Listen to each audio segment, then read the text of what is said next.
नमस्कार, मैं सोनी ओझा और आप देख रहे हैं न्यूज प्लस 21 पर देश विदेश व राज्य की 10 प्रमुख खबरें। बीजेपी संसदीय दल की बैठक में पीएम मोदी ने सांसदों को दिए निर्देश। जेपी नड्डा से बोले, मैं आपकी आज्ञा का पालन करूंगा। संक्रमण का खतरा बढ़ने की आशंका। ओमिक्रॉन की दहशत के बीच विदेश से मुंबई लौटे 295 लोग, 100 से ज्यादा लापता।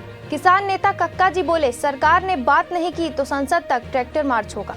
बिलासपुर में आवास दिलाने के नाम पर धोखाधड़ी, 12 लोगों से 10.50 लाख की ठगी। रायपुर में राइस मिलर्स एसोसिएशन का सम्मेलन, सीएम भूपेश हुए शामिल, कहा चुनौतियों से मिलकर लड़ेंगे। जबलपुर में जर्मनी से आए युवक की शादी समारोह में बिगड़ी तबीयत, आरटीपीसीआर टेस्ट में कोरोना की पुष्टि से मचा हड़कंप। महाराष्ट्र के थाने में कोविड-19 के 91 नए मामले, एक और मरीज की मौत।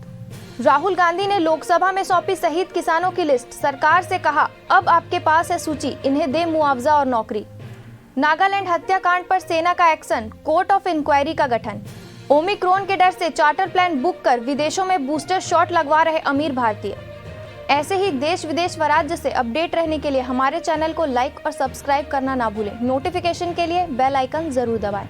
देखते रहिए न्यूज प्लस 21, आपके हक की बात।